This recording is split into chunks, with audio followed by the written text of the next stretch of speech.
Bukti militer Amerika tak punya nyali hadapi perang lawan TNI. Sebagai ujung tombak pertahanan dan keamanan Negara Kesatuan Republik Indonesia atau NKRI, Tentara Nasional Indonesia atau TNI memiliki peran yang sangat vital. Dengan seluruh kemampuan yang dipunyai, tak ayal seluruh satuan di 3 matra TNI sangat ditakuti dunia. Mantan Panglima Angkatan Bersenjata Amerika Serikat US Armed Force, Jenderal Pun Peter Pace menyatakan bahwa Korps Marinir TNI Angkatan Laut adalah salah satu yang terbaik di dunia. Tak hanya itu, Pace juga menyebut bahwa Korps Marinir TNI Angkatan Laut berada di posisi 3 besar yang terkuat di dunia.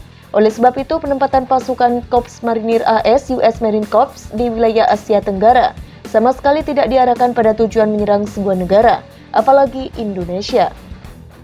Pace secara jujur mengatakan AS bahkan tidak berani bermimpi untuk menyerang Indonesia, meskipun di sisi lain AS adalah salah satu negara terkuat dalam Fakta Pertahanan Atlantik Utara atau NATO. Saat ini ada 3 kekuatan besar marinir dunia dan Indonesia berada pada posisi ketiga.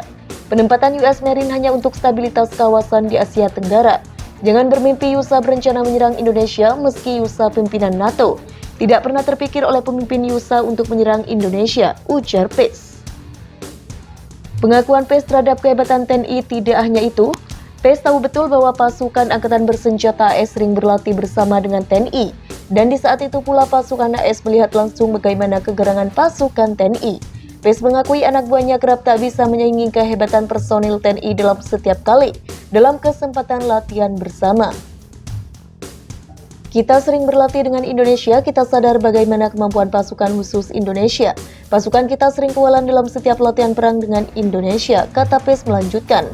Selain Pace, satu purnawirawan perwira tinggi Angkatan Darat AS lainnya juga mengetahui kedikdayaan pasukan elit Komando Pasukan Khusus atau Kopassus.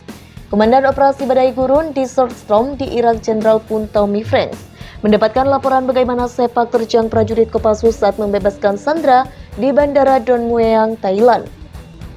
Aksi pasukan Kopassus dalam peristiwa Woyla membuat Franks geleng-geleng kepala. Bagaimana tidak, pasukan Kopassus di bawah komando Letkol Infanteri Sintong Panjaitan hanya membutuhkan waktu 2 menit 49 detik untuk membebaskan 57 orang sandera di pesawat Garuda Indonesia DC-9. Menurut Franks, laporan yang ia dapatkan langsung dari pasukan elit Angkatan Darat AS, Delta Force. Diungkap Franks, Delta Force memantau secara detail bagaimana pasukan Kopassus menjalankan operasi tersebut.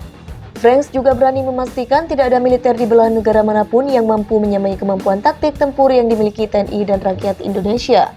Ya, taktik itu tidak lain adalah taktik perang gerilya. Saat operasi pembebasan sandera di pesawat yang di Bangkok, Thailand, Delta Force memantau operasi tersebut. Operasi berjalan sukses dan sangat efektif. Percakapan 3 jenderal NATO yang ketakutan dengan kekuatan TNI.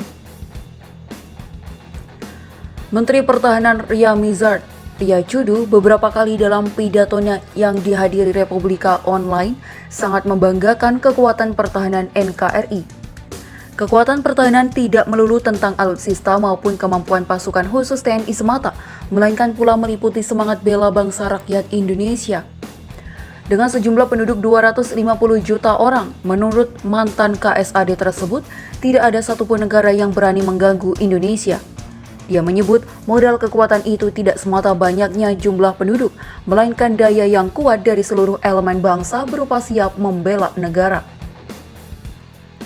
Saya sampaikan kepada Presiden 250 juta penduduk, 100 juta saja kalau kita bangkit dan siap mati, tidak ada yang mampu melawan kita, ujar Ria Mizard. Kendati begitu, ia tetap meminta seluruh warga Indonesia meningkatkan semangat bela negara. Ria Mizard mengakui, kekuatan militer Indonesia tidak semata pada kecanggihan alutsista, melainkan juga sumber daya manusianya. Main behind the gun, ini bukan tentang alutsista saja. Menurut dia, komponen bela negara merupakan modal bagi Indonesia untuk terus tegak berdiri dalam menghadapi segala ancaman.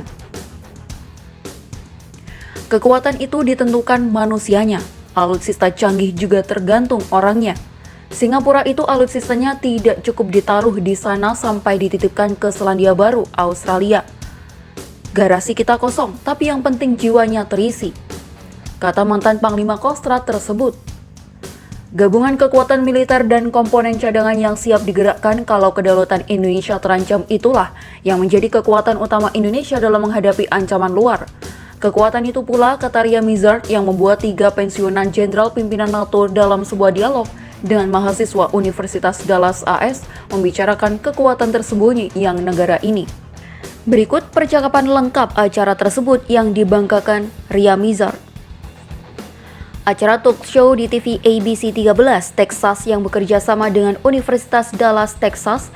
Talk show dihadiri Jenderal Mike Jackson, Jenderal Tommy Franks, Jenderal Peter Pace, serta mahasiswa dari Universitas Dallas. Ada seorang mahasiswa Universitas Dallas bertanya tentang penempatan marinir USA di Australia. Maka jawaban dari jenderal tersebut mencengangkan buat pemirsa semua. Apakah penempatan US Marine berindikasi akan ada serangan USA ke Indonesia suatu saat nanti? Jenderal Peter Pace, saat ini ada 3 kekuatan besar marinir dunia dan Indonesia berada pada posisi ketiga. Penempatan US Marine hanya untuk stabilitas kawasan di Asia Tenggara. Jangan bermimpi USA berencana menyerang Indonesia meski USA pemimpin NATO. Tidak pernah terpikir oleh pemimpin USA untuk menyerang Indonesia.